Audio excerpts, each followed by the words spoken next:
Would I be the a-hole if I take my nieces back to my sister's house?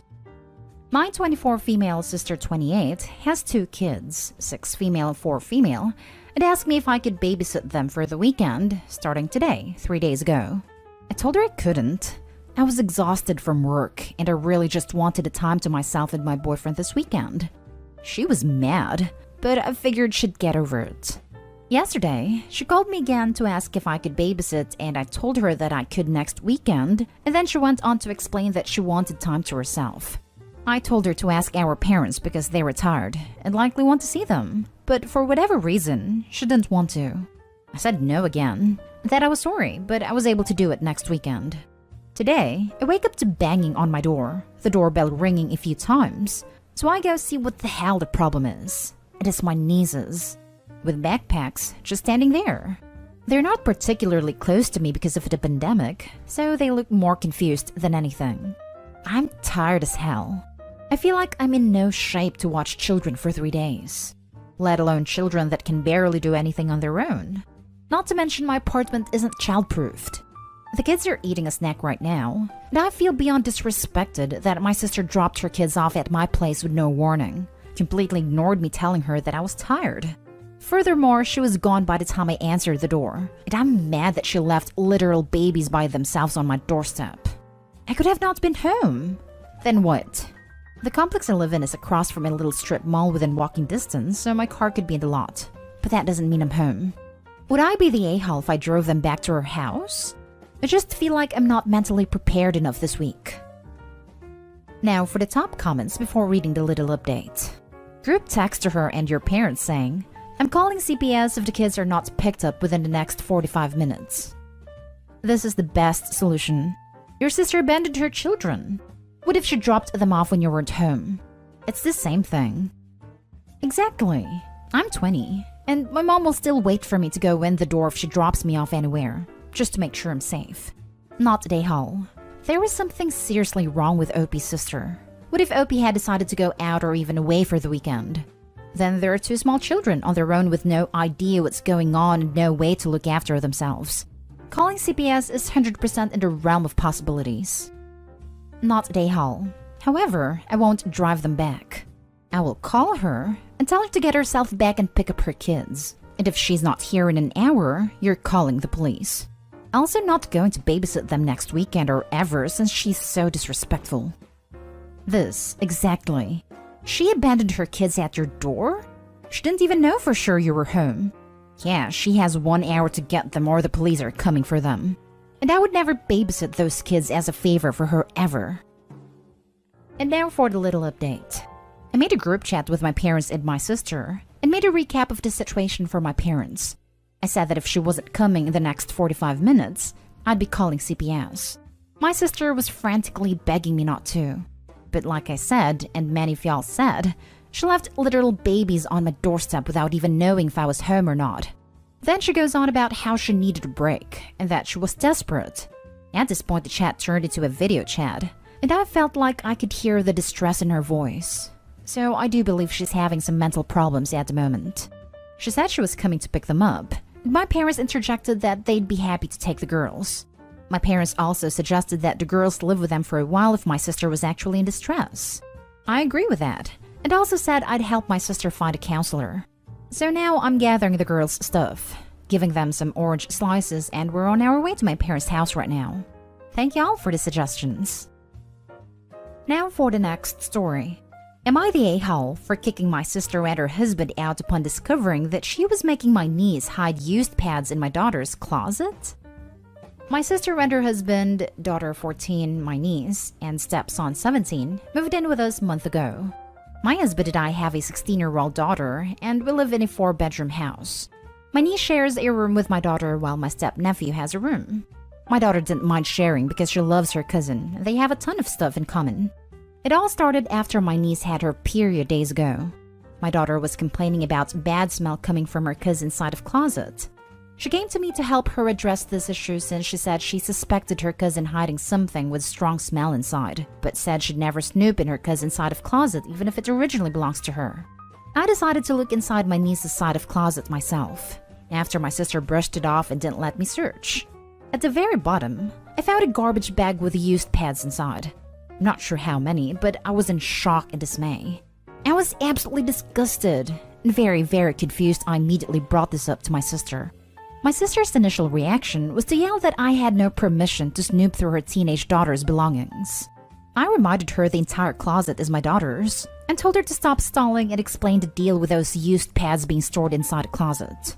She said she told her daughter to put her used pads in a garbage bag instead of tossing them in the guest bathroom that her stepson was using because her husband complained about his son not having to see the stuff. So she had her daughter keep the pads in the bag inside a closet throughout the day to take the bag out later at night. I couldn't believe it. I called her horrible to subject my niece and my daughter to bad smell and lack of hygiene just because her husband and stepson can't handle the stuff. I shamed her for her god-awful solution, and she apologized, but I told her to pack and leave after my brother-in-law said this was a family matter that I shouldn't get involved in. My sister pleaded to let it go, then called me cruel for kicking her family out. I said she should be talking to her husband and putting end to this controlling behavior, and that she was doing both her daughter and her stepson a disservice with how blindly she follows her husband's unreasonable demands. She could have told me about this, and I would have let my niece use the main bathroom. My sister's excuse was that my husband would have said no, but couldn't be further from the truth. He was shocked when I told him, but said kicking them out was an overreaction. My mom was upset too, saying the kids are innocent in this and have exams, so I should have waited till they finished. Now for the top comment. Not Day Hall. I think you should offer to continue to provide a home for your niece. Possibly your nephew if you feel so inclined, but I'm not sure how entrenched he is in his father's stupidity. Usually I'd say that you should have offered the opportunity to correct and do better, but your sister sort of threw that out the window. She refused to allow her daughter to ask to use another bathroom in the house. She is the cause of the smell because she told her daughter to do it. She knew what the smell was, but told you to leave it alone. She got mad at you for not wanting every piece of clothing your daughter owns to smell nasty and investigating. She stood next to her husband, silent as he told you that shaming her 14-year-old daughter for having a healthy, functioning body is not your business and to just leave it alone and let them continue to mistreat the child. Screw all that. Your sister doesn't want a solution. She wants you to turn a blind eye to the abuse of your niece in your home. You have no obligation to allow that mistreatment to continue under your roof. Yeah, I would really hate for the niece to get the impression from this incident that her bodily functions were so shameful that she lost her safe home. Because depending on how her mom and stepdad have explained it to her, the sequence of events might very well look like niece says period. Period is so disgusting she needs to hide the evidence far from any men in the family. Evidence is discovered. Niece didn't hide it well enough. Niece is so disgusting that they need to leave the home. This might sound absurd because obviously Opie's objection was the exact opposite of that. And she's totally on the side of the two teen girls here. But I don't trust the stepdad and mom here to not blame the niece for all this. Not Dayhall. This is justified for nothing else than to dispose of this mentality. This was a family matter that I shouldn't get involved in. If they're using your house, then that means they respect the house on your terms. Mystery smells most definitely are your business. However, once you've made sure that they understand that, it's probably best to let them back in. It's one thing to assert dominance and teach them a lesson. It's a completely different thing to just give up and cut them off. Not Dayhall. That's freaking disgusting. It honestly is super alarming. Makes you really wonder what the hell is going on in their heads that would make that right. Next story is titled, Am I the a-hole for banning my picky eater brother-in-law from my house and telling him he's not welcome until I say he is? Backstory. My wife and I have been married for a year. I've known her and her brother, Jason male 20, for over a decade. They have a 10-year difference. For as long as I've known him, Jason has been a picky eater. His diet consists of fast food and junk food. Essentially at get-togethers, his parents have always gotten him special orders. We'd all be eating salads or some kind of meat, and he'd be eating a fried chicken sandwich. He also smokes cannabis oil. This isn't a problem for me. Mostly because how he was raised isn't my problem. And also that I enjoy fast food on occasion, and I smoke grass. Nothing wrong with that, and I've tried my best to teach Jason to smoke responsibly. However, there are two things that concern me. First, my in-laws are against smoking. His smoking's gone far. He throws tantrums when he can't smoke, and once got his father arrested due to his habit of running away when he got caught. The second is that Jason throws tantrums when he doesn't get what he wants. For example, recently my wife and I have her cousin and his wife over. Jason came too and asked us to get Buffalo Wild Wings. Jason's order came in wrong. He wanted boneless and got bone-in wings. He started yelling, refusing to sit down and eat, and generally being a brat, all because he didn't get the right food. We called it Buffalo Wild Wings, got a refund, and got him his boneless wings. But I warned him that while I don't care what he does at home, at my house we do things calmly. My wife and I have stressful jobs. Being more stressed on top of that isn't something we want. Beyond that, I was raised to eat what's at the table. Either find something you want or stay hungry. No one should cater to you unless you have dietary needs, allergies, kosher/halal/Hindu, etc. Things came to a head last week. I was in Austin with a group of friends, and my wife decided to host a Father's Day lunch for our families. Jason lost his grass pen and threw a tantrum the day I flew out. On Father's Day, people came over to our house. My folks, hers, my aunt and uncle, my cousin, and Jason. My folks got some Mediterranean takeout for the group. Jason refused to eat it and demanded Pizza Hut. All the Pizza Huts were closed, and he refused anything else, with things escalating to pouting, yelling, and screaming, until finally my in-laws apologized and left with him. I found this out while preparing for a night out, with my stressed wife crying to me over the phone that her parents had left embarrassed in front of my family. I texted Jason immediately and told him I'd warned him before and he's no longer welcome in my home until he learns to behave. My wife and mother-in-law agree with me, for now. I've so far been told I may be the a-hole by my parents, who think I might alienate myself from my in-laws. My dad's reasoning is that they'll all forgive him, but won't forgive me if I stand my ground and not let him come over. So Reddit, am I the a-hole or do you agree with my folks? Now for the comments. Oh, hell no.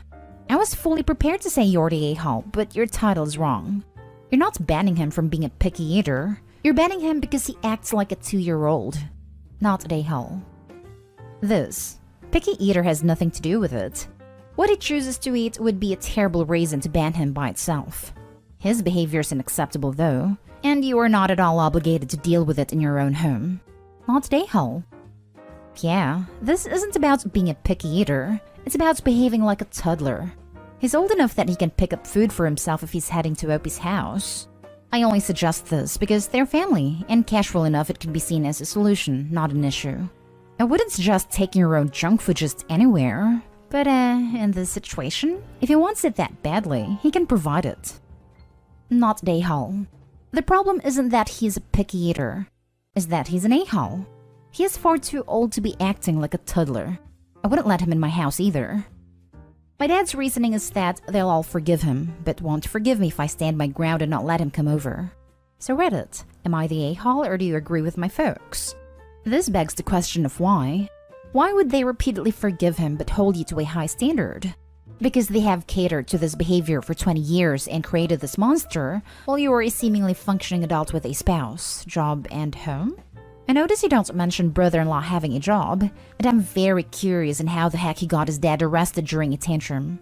Behavior like this doesn't just correct itself overnight, it only escalates. How long will it be until he gets violent with someone, or decides to start smashing your things because he can't smoke up?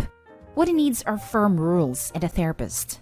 Not to mention his parents sound like they could use a break from him, where they can sit and have a nice dinner without needing to bust out a kid menu for their adult child. No, brother-in-law's in college, and he does have a part-time job. As for how he got his dad arrested, he invented charges, went to the cops hoping to threaten my father-in-law with arrest, and instead ended up getting my father-in-law arrested when he got scared because the cop leading the team told him he'd be screwed if he wound up wasting his time. Charges were dropped a few hours later, but he then threw another tantrum a couple of days later, and my wife called 911 on him. This led to him being hospitalized for a few weeks in a mental health facility. Now for the last story. Am I the a-hole for not taking down my drawings, even though they disturb my niece who's living with us? So I, 18, have been cataloging my dreams for a while, but it was only at the beginning of 2020 that I started to draw them. Now, I don't want to be too edgy, but I've been through some crap as a kid, and it had definitely influenced my dreams. As a result, some of my drawings are creepy. Most of them are just odd dream things, but there are some sinister/creepy drawings there. Anyway, my niece, 17, started living with us at the beginning of June. She's been sharing my room with me, and she hates my drawings. She says they're gross and creepy and that she doesn't like them at all. She asked me when she first moved in if I could take them down, but I said no. Now, 27 days later, she's been complaining to my mom about them because my mom asked me if I would take them down. I said no again.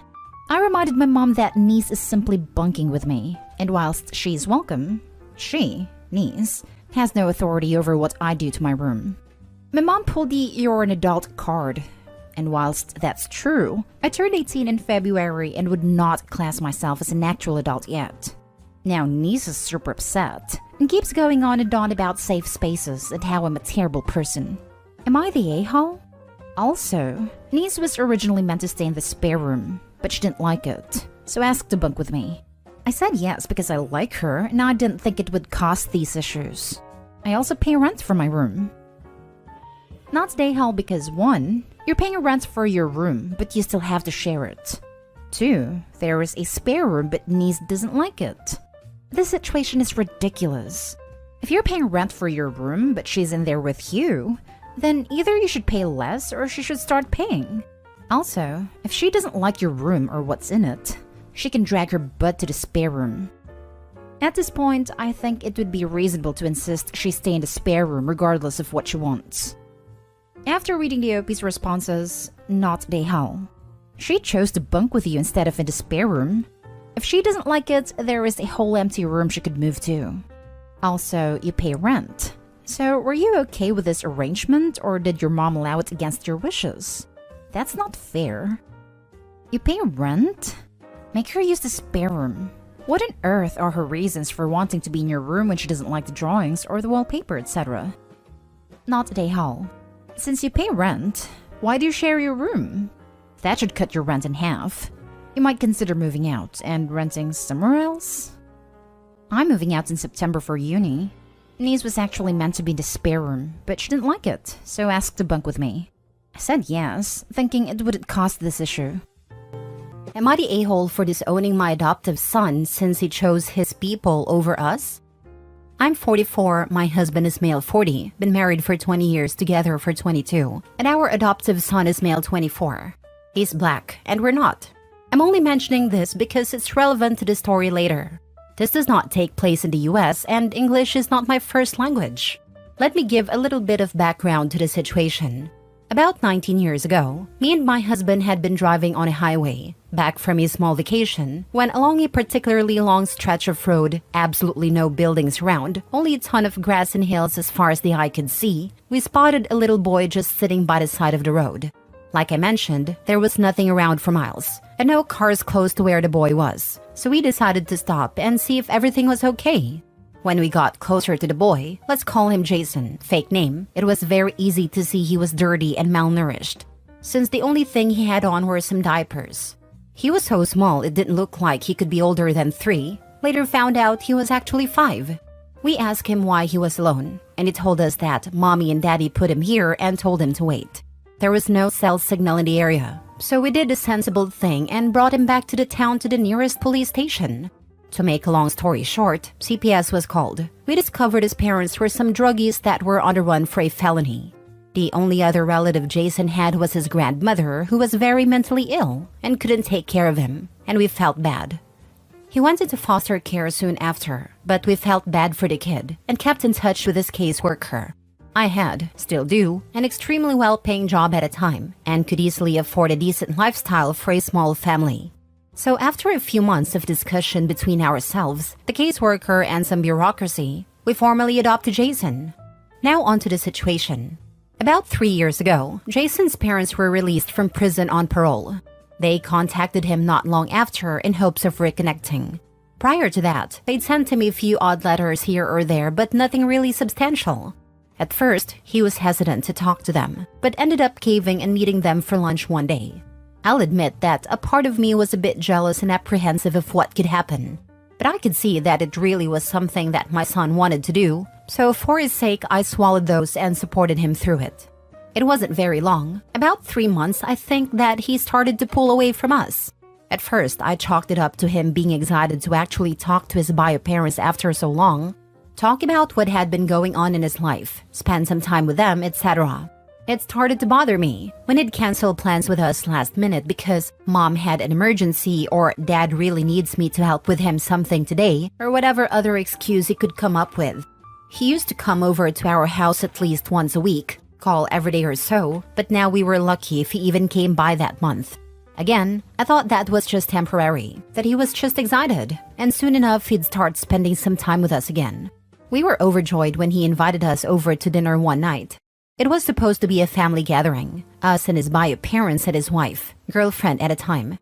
I wasn't exactly keen on meeting the people that had left my son for dead on the side of the road, but decided to give them the benefit of the doubt, thinking maybe they'd atoned and changed. Besides, he's our son, and we love him. We had to at least try. To say the dinner was a disaster is an understatement. His bio mom was extremely rude to me and my husband the entire night, making passive-aggressive, bigoted, and racist remarks every chance she got. His father was much the same. It all came to a head when she straight-up called us some slurs and threw a glass at my husband. A screaming match followed and we left soon after. The next day, Jason apologized profusely and promised they'd never do something like that again. I told him neither me nor my husband wanted to have anything to do with him and would appreciate if he understood that. He seemed to, but continued to pull away the next few months. And that leads to what happened last week. Jason proposed to his girlfriend about 9 months back and has been preparing for the wedding since. Of course, we were overjoyed for him, but a few months went by and no invitation came. Every time we asked, Jason would say they hadn't been sent out yet and changed the subject. Well, last week my husband saw a Twitter post from one of Jason's friends, his groomsmen, that went a few weeks back with the invitation in hand. We confronted Jason about it the next time he came over, only for him to drop the bomb on us that we hadn't been invited. We asked why, and he said his parents didn't want us there and wouldn't come if we did. I was freaking furious. I asked him how could he choose those pieces of trash over us, why they were so important. What did we do to deserve this kind of treatment? His answer? They understand me better. They're my people. At this point, my husband was crying, asking how could he do this. I've only ever been truly angry a few times in life, and this moment managed to top all of them. I threw him out right then and there and told him to never come back, that he wasn't our son anymore. I spent the rest of the day hugging my husband and trying to calm him down. The next day, I canceled everything we'd paid for the wedding, which was basically everything important, even the ones we couldn't get a refund on. Of course, Jason had a gall to call and scream at me, asking how I could do that to him.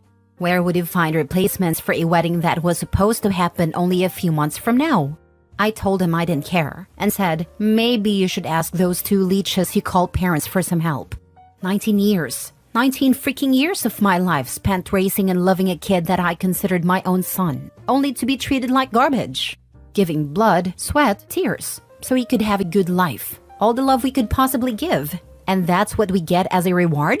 As for why I'm asking if I'm the a-hole, some people have been calling and messaging us, mostly Jason's friends and a few of our family members, calling us heartless and monsters for doing what we did to him. And that's honestly got me questioning if I went a bit too far in anger. After all, parents are supposed to love unconditionally, right? But if so, how do we ever get over something like this? How can we deal with this feeling of betrayal?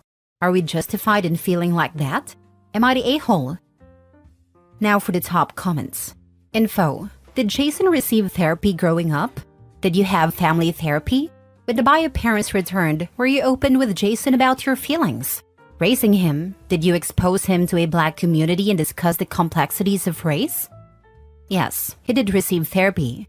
As for exposing him to the black community, I know this is different in the US, but over here we don't really have a black culture. The whole country is pretty diverse, even more so in the city we live in, so he did get a lot of exposure to other black people. At least a third of his classmates were black. He did get very into US black culture when the internet started becoming more accessible here, and we did encourage him a lot. He did face some racism growing up, and we of course helped him through it. Forget everything else. Why would you pay for a wedding you aren't even invited to? I wonder if all the people calling and messaging them to tell them they're heartless know they're not even invited to the wedding. Not only this, but Jason made it seem like they were invited because he knew it was messed up. He kept saying that invites weren't out yet and stringing them along. He only admitted it when they saw the pictures of someone with an invite from months before. He was perfectly happy to let them pay and keep them in the dark as long as possible. At this point, he wants the love and family of his bio parents, but the money and support from the people that took him in and raised him. He might not 100% realize what he's doing, but that's what's happening. Not the a-hole. Did he seriously expect you to pay for a wedding you weren't even invited to? The damn audacity of it has my blood boiling. Learning it from his new parents. His learning leeching from some of the best. Next story. Am I the a-hole for saying I wouldn't allow my brother and his kids live with me when I buy my house? Hi, so I've been saving to put a down payment down on a house in Brooklyn. It's been hard saving and skipping night outs, etc., but I've always wanted to have something in my name so that later in life it will pay off. I never usually tell my family about me making big decisions because in some way they always try to spin it to try to benefit them. I told my mom that I'm excited about a house I saw. It's in Brooklyn, but in the suburb of Brooklyn. The house needs some work. New driveway, paint. I definitely would redo the kitchen. I've always been handy and I could do most of this stuff myself or figure it out. I've fixed/worked on my car by watching videos on YouTube, so I would probably do the same with the house. But I wouldn't mess with the plumbing or electrical work. It is a decent-sized house, has 3 bedrooms, 2 bathrooms, and has a decent-sized yard. I told my mom about it, and she told my older brother. It's him, his wife, and 3 kids. They live about an hour and a half north, but he also works in the city like me. He called me and told me how our mother told him about the house. He does work as an electrician and said he could help if I needed. I thought, oh wow, that's great. He has his own house up north as well. I've been approved for the loan and waiting on paperwork, etc. He just called me today and asked me when is he and the kids are moving in because he has to ask off work to move things. I was so confused because I thought he was just messing with me. So I said, wait, what are you saying? He said that he offered to do electrical work in the house so he and his kids should be able to live there. I explained to him in what world does he believe doing electrical work equates to him living in a house that is mine. He started to go on about how having multiple kids is expensive and commuting every day for work is costly. I simply said that is not my problem. You are an adult. I hung up on him. My mom called me screaming, saying, why am I promising to let my brother stay in the house and now changing my mind? I never promised anything to him, and it's annoying that he is trying to manipulate the situation. I told my mom that he offered to do electrical work, and now he's saying he is moving in. I told her he is not moving in, and I'll hire someone else to do the work. She started to tell me they're close to losing their house and need help, and that I should, because we are family. I asked her, why is it that the people who are telling someone else to help always the ones not offering help? My mom telling me to help, but she's not offering for them to stay with her. I said it's not going to happen. Majority of my family have been calling me and saying I am disgraceful. It's so annoying because I don't want my brother on the street with his family. But what if I never got the house? They would have still been in the same predicament. I refuse to help. It makes me not even want to buy the house. Not the a-hole. Their housing is not your problem. And them being about to lose their home means they don't have the means to pay you. So you'd be housing freelancers who would be establishing residence rights. Everyone who calls can offer accommodation or shut up. Exactly. They're yelling at me for not helping, but they themselves haven't offered anything. Call up brother and say you talked to mom and she would be happy to take them in. Your family sucks. Your mom is likely to blame. Boundaries are your friend, not the a-hole. Yeah, there's no such thing as that in my family. That's why I usually do everything secretly. They don't even know what I do for work. Don't even give them the address at this point. I smell boundary stompers. Not a-hole. They're just trying to use and abuse you. Don't let them move in and don't even let them come in at this point if they show up there. I never usually tell my family about me making big decisions because in some way they always try to spin it to try to benefit them. I told my mom, dude, all the people phoning to berate you can either open their homes to your brother and his family or all chip in to pay his rent and put them all on a strict information diet.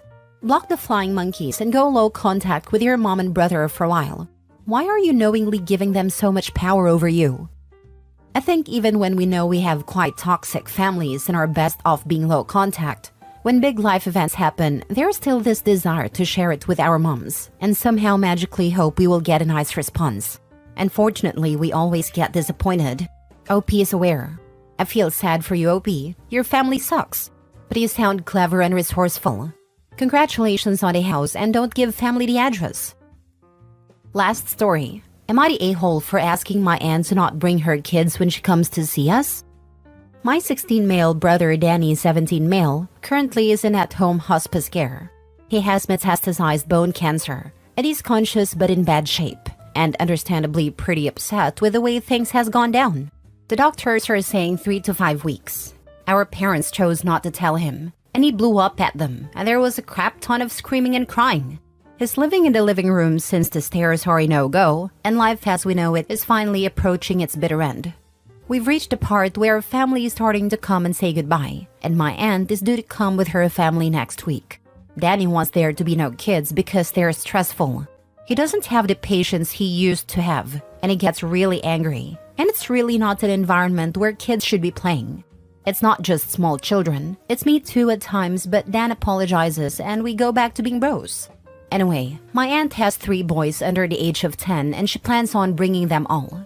We're not close with these kids, we don't like them, and our mom told the both of us that we have to make an effort for her sister. Our 7-year-old niece, who we are close to, was here last week, and she messed up by standing on his IV line, and he exploded at her and screamed, "You're messing up everything, you stupid bee," because his brain isn't working like how it used to. I basically said screw it and called my aunt, explained that Danny can't handle her kids, and asked that she not bring them. She blew up at me, and told me that I didn't have the right to tell her who can and cannot set foot in her sister's house, and she's not coming at all now. This has obviously caused a huge amount of stress in the family, and my mom had crying breakdown this morning at me, called me an a-hole and a bastard, and threw a salt shaker at me. But she's living in her own world and not doing anything, so I told her that back. Danny's out of it. My mom says I'm the a-hole and my dad is constantly working since he can't face the music. Am I the a-hole? Now for the top comments. Not a-hole. You're a good sibling. And if your parents are too caught up in their grief, at least Danny has you there to help share his needs and wants with others. Sending you and your family my very best during this unbelievably difficult time. I am so proud of OP for voicing his brother's needs to their aunt. An absolutely courageous stand to make as a teen in such an awful situation. I hope all the love in the replies here bolsters his spirits. He's doing so well. Not a-hole. This time should be about making your brother as comfortable as possible. Yes, the family wants to visit and say goodbye, but his well-being and mental state are what matters most. As a mother, I cannot comprehend putting someone else's wishes and wants in front of my dying child's wishes and needs. This is an upsetting time for everyone, and bringing impressionable children around when they most likely will not understand the enormity of the situation and behave accordingly is crazy. Yes, your mother needs support from her sister, but your aunt should, as an adult, realize the kids will cause unnecessary chaos. I deeply feel for you and your family, and wish you all as much love and peace as possible in this devastating time. Thank you. I hope your kids are always well. The priorities here are your brother, you, your parents, then other people. It sucks that you have to be the adult, but as I don't have to tell you, everything sucks. If kids tire brother out, then no kids. They can make drawings. Tell them they can yell at you in a year when you've all had time to grieve. Okay, now to you. Do you have anyone, older, trustworthy, that you can bring in like today? Friends, parents, other cousins, uncles, anyone? I hear you giving Dad a pass, but no, he's not allowed to escape in work when something of this magnitude is being parked on a 16-year-old kid. Mom seems like she truly is out for now, so Dad has to help find another adult to run logistics, interference, and support. It's awful, but you're not alone. The YMCA often has bereavement gatherings, or the hospital, or the hospice. There's a whole known set of stresses unique to being the healthy sibling, and feeling guilty, and deserving of care, because your brother's needs are so great and time limited. But you are a son, a brother, a child, losing someone important, and you matter too. This is all too much for the adults. It's way, way, way too much for a 16-year-old. You need support, and someone you can put between you and a whole aunt. I hope for a peaceful, loving, pain-free passing for your brother, and people who can envelop you and your parents. so you can be given the care and space you need. I didn't react the right way to my husband's pranks, and now our marriage is not the same. Original post. If you think we're young, then think again. I'm female 35 and is male 33, and I can't believe this is really happening. I begged him to go to therapy with me, but he's refusing any type of conversation. About a month ago, while having Sunday breakfast, my husband left his iPad on the counter when I was doing the dishes and went to the gym. Now that I think about it, he went out of his way to draw my attention to the iPad the whole morning, placing it on display and leaving it wherever I was. Now I know why. When I was loading the dishwasher, he got a text and a picture of naked female torso with a caption, "You missed this?" The number belonged to Eve.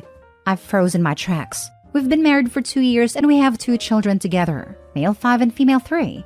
Against my better judgment, I started looking, and there was this full conversation for over a week. He was cheating on me with this Eve. I can't describe the amount of pain I felt, and I ran to the bathroom vomiting and crying.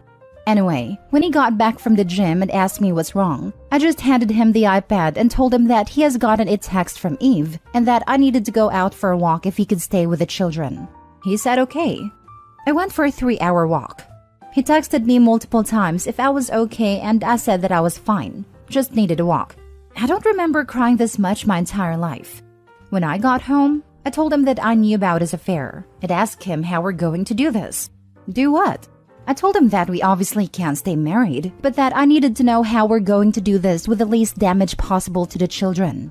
I told him that since he has his parents living nearby, he could move out and let me stay with the children for now until we're separated. He says, "Is that really all your reaction? Are you freaking serious right now?" I just looked at him all puzzled. What did he mean by this? I told him that I couldn't discuss this now because I was exhausted. He started yelling that I was so careless and cold. My reaction to his infidelity wasn't a proper reaction, or at least not one he expected. He then shoved the iPad in my hands and asked me to call Eve. I refused and ran to our room because I couldn't believe how cruel he was being, wanting me to call his mistress. Effing call the number. So I did. And the number belonged to his friend, and he was laughing on the other line saying it was all a prank. It took me a few moments to get it, but then I started crying. My husband was livid at the way I handled the prank. He was disappointed that I didn't care enough. I don't know what he wanted me to do. He couldn't explain what he expected me to act. He just yelled that he didn't expect this. Now, a month later, he's still so cold and distant with me. I tried to apologize and explain that I was hurt, but shocked because that wasn't him. I tried to explain that I just didn't want to hurt our children. I told him that I loved him so much, and that if that was something true, it would have broken me. It did for the few hours I believed a prank. But he thinks I'm too cold and apathetic, and my reaction was abnormal. So now he's cold and apathetic towards me, and I think this whole situation is abnormal. Now for the top advice before reading the updates. Hey man, remember the time we convinced your wife you were cheating? Yeah, haha, had her good. She was crying and screaming and vomiting. Silly witch. Yeah. Still see the kids? Nope. This is literally the stupidest husband in the world. What a complete idiot and an a-hole. He enjoyed seeing his wife upset. I would exit this relationship very quickly. This almost reminds me of that story about the husband who put slugs into his wife's food because he enjoyed torturing her. What's so appealing about emotionally, in this case, or physically, in the slug case, torturing your significant other that you chose to spend the rest of your life with? It's scary. This is the crappiest, most immature prank I've read about it in a while. It's not even a prank. It's just cruel. I know. I still wake up in terror from nightmares. Stop apologizing. He has the audacity to tell you how you should feel or react to him cheating? Who does he think he is to determine the correct reaction? He is butthurt that you are confident and logical enough that you won't break apart from the thought of not having him. He fancied himself all you had, and is enraged you are confident and know your worth. He is honestly one of the worst cases of narcissistic tendencies I heard of. I would tell him that he is a deeply messed up individual, and unless he goes to therapy to see why he needs you to break apart at the idea of not having him, you think he should go to his parents and you need time to reevaluate. Did he expect you to get down on your knees and beg him to stay? These freaking pranks have gotten out of hand. That's such a messed up prank. especially to leave you ruminating on it for hours too. Also, what kind of prank about cheating with weeks building up for it? That's so horrible. It sounds like he was just trying to hurt you. And what is up with his reaction? Like what? He expects you to stay with him if he cheats on you? Freaking hell. He and his friends are doing it to their wives/girlfriends. My reaction wasn't as good as the other women apparently. What would a good reaction be? Did he want you to be all jealous to show your love for him? You reacted in a calm, mature manner. Honestly, I probably would have been the same. He pulled a crappy prank and is mad at you for your reaction. He is not taking any accountability for the harm he caused. You have no reason to apologize to him. He was being a bad partner. He and his friends need to find a hobby. And probably new partners. This is so low. I am so sorry this happened to you. I am enraged on your behalf. He's actually lucky. I've seen so many women get the screenshots and not tell the husband. They go right to the attorney for papers. His butt could have been handed divorce papers. He should be the one apologizing. He probably won't, as he's too immature to even see how harmful this was to your trust. That even as a joke, you still had the same gutted reaction. You got physically sick thinking about you and your children's future. You can see a therapist for yourself. Maybe he'll come to one of the sessions. First update. I don't know why the apologizing part is being taken out of context, making me out to be a weak woman with no self-respect. I'm not apologizing nor begging. I apologized, and not because I thought I did anything wrong, but because he was hurt by my lack of emotions. I explained to him that my lack of emotions came from shock and not indifference. He did not buy it, and that's where we are now. Also, the fact that I answered truthfully about my husband never acting this way before and was downvoted because of it. I'm not saying that because I'm being a victim of brainwashing, but because that's the truth. I'm not defending him. I'm trying to be accurate in case someone actually wants to help me. I need all the facts rather than just cast judgment based on their own experiences and assumptions. This is the first time we hit a dead end, it seems, in our relationship. We have always been a loving couple, and if I was a weak, manipulated, mistreated wife with low self-respect, I wouldn't be planning separation and divorce the moment I thought he was cheating. I won't be engaging with the negativity anymore, and I honestly regret opening up to strangers just to be attacked. I'm thankful for the support from the majority, but I hate the feeling that I need to agree with BS assumptions or I'm being defensive or an apologist. I'm not deleting this post in case someone somewhere can benefit from it, but I'm done here. Second update. Hi, I decided to make an update after all, mostly out of respect for all of the people reaching out asking for one. I will make it private, however, because honestly, as much as I appreciate the enormous response, it became overwhelming for me. I couldn't read all the comments, and a bad one stuck with me more than I want to admit. I never considered myself weak or stupid or as easily manipulated as I was portrayed. This morning, before my husband dropped off the children at daycare and the dogs at a dog center, I asked him to talk to me. I told him that his treatment of me for the last month wasn't sustainable and that I have given him space long enough. But now he has to do something. Talk to me, try to find a solution, or set me free. He asked me to meet up with him for lunch because we were both running late for work. At lunch, he apologized for the prank and he said he couldn't believe that he went with it and how stupid it was of him to think that it was harmless and playful. He said that he had been feeling miserable about it and so guilty, but that he has never felt so worthless in his entire life. I showed him how disposable he was to me and how easily I could believe something this horrible about him, accept it, and make plans to move on within hours. Even if I have cheated on you, you showed no sign that you loved me enough to at least ask me why. If the roles were reversed, he would have been angry. He would have confronted me. He would have asked me why, who the other man was, what it was that he, the other man, had that he didn't, and so on. I told him I was thinking all of these things, but I had other priorities, like the stability of my children's family life. I'd heard it would cost them to have divorced parents, because he knew me well enough to understand that I would never forgive a cheater. I pushed away my anger and feelings of disappointment because all I was thinking of was how we could provide our children the best life with 2 homes. I was eventually going to process the anger and hurt. I knew I had all the time later for grief and rage. So, he told me that he wanted to move out to his parents but that he wasn't sure how to manage without seeing the children every day. So, I suggested that he could pick them up from daycare every day since I work later than him. I could pick them up from my in-laws after work. I also suggested that we could split the weekend. He was silent while I was planning. He then said, "I love you," and kissed me and hugged me for a long while for the first time in weeks. When I got home after picking up the children and the dogs, he was already gone with his clothes. He texted me around 11 p.m. saying that he couldn't believe that I was doing it again and that it was done. I called him and he told me I was, again, a matter of fact and unemotional. I seemed unfazed, like him moving out wasn't a big deal. He felt redundant again and disposable and unnecessary in my life. I told him this was so unfair because I've missed him, and I have missed him all these weeks when he was ignoring me. I was just trying to give him space and respected his wishes because I still wanted us to work things out. He didn't want to listen anymore, so we hung up. At 2 a.m., he texted that this wasn't working for him and he wanted a divorce.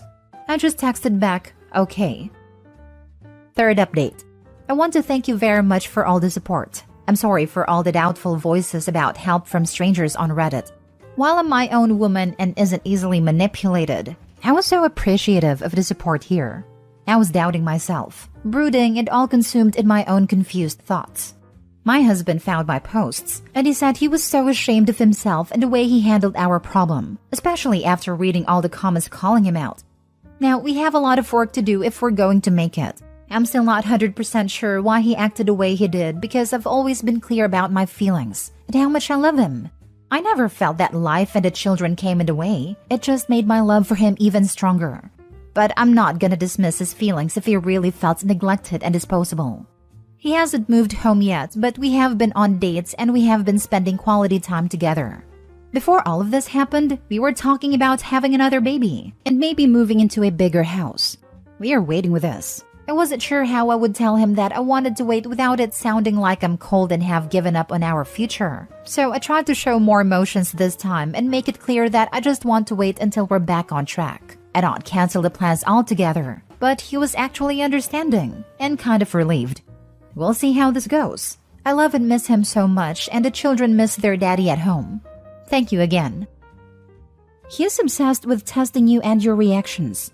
How childish. And after you explained how you put your own emotions aside to process later, because your first thoughts were how to make sure your kids were okay, the way he keeps reacting is a huge red flag. Please don't take him back. He blew up at you for prioritizing your children. Run. He's embarrassed about what he did. He read all my comments, and he was really ashamed.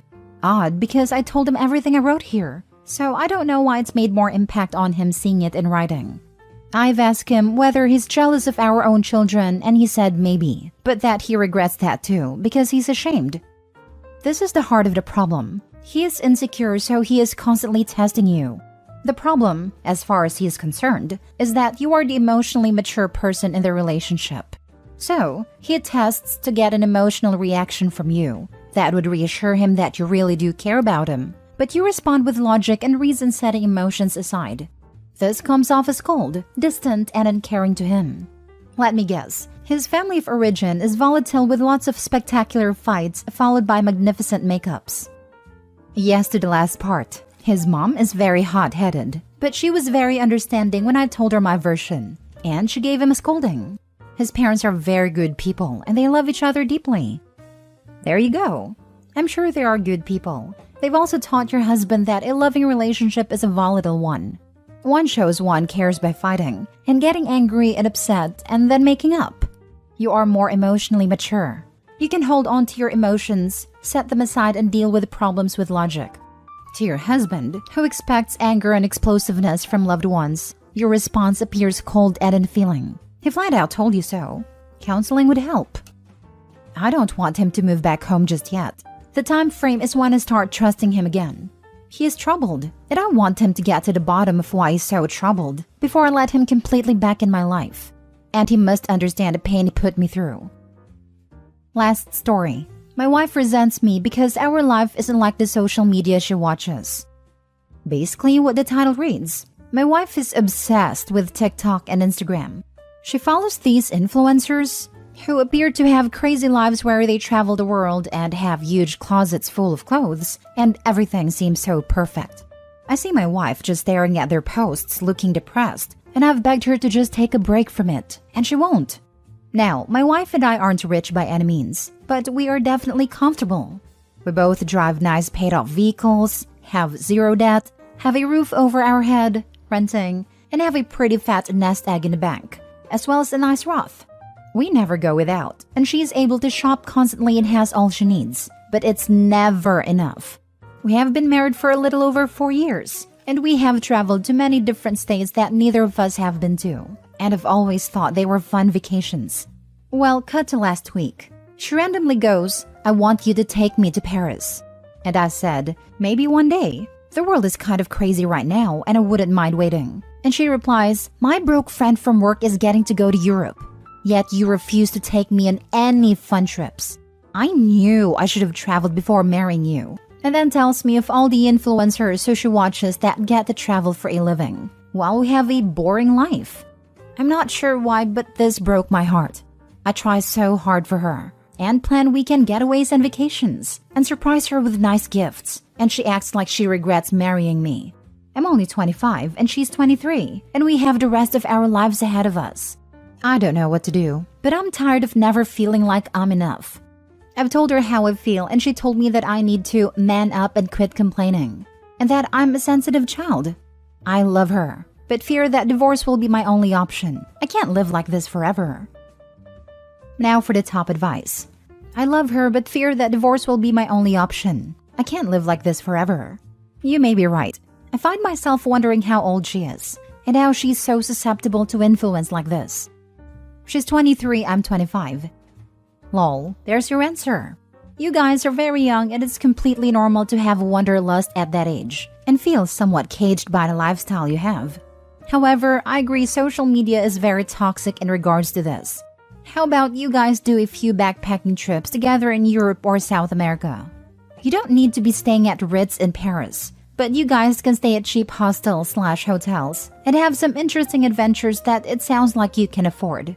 It could scratch your wife's itch for travel, brings you guys closer together, and spice things up with adventure. I want to, just not now. I just feel like everything is on the edge in the world. I also feel like I would be giving in to her immature whining if we went right now.